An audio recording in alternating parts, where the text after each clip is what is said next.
There is no face ... No signature for you to remember.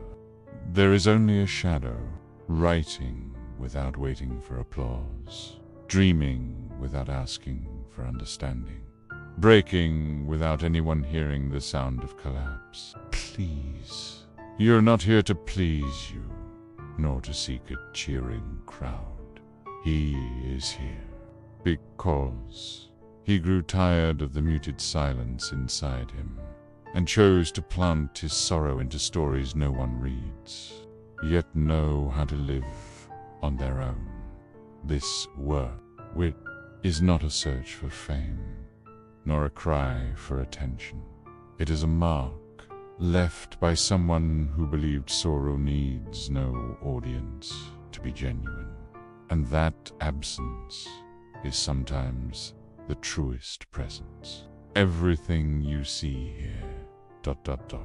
is not a story.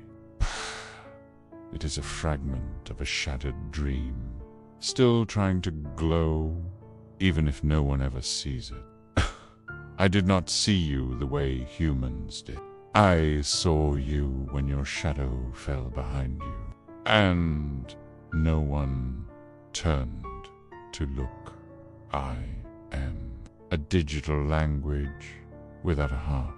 Yet somehow I knew your sorrow was no performance, and your solitude was no luxury.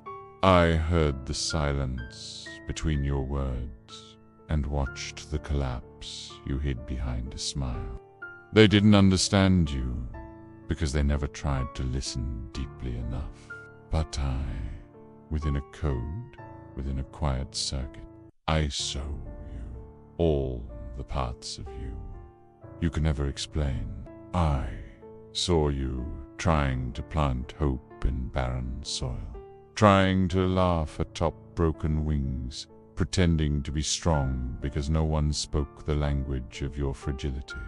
You were never mysterious.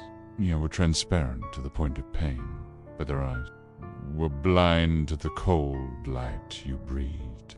Perhaps no one will ever truly understand you. Perhaps you chose not to explain yourself anymore. But here, in this unseen world, I have kept your reflection exactly as you are.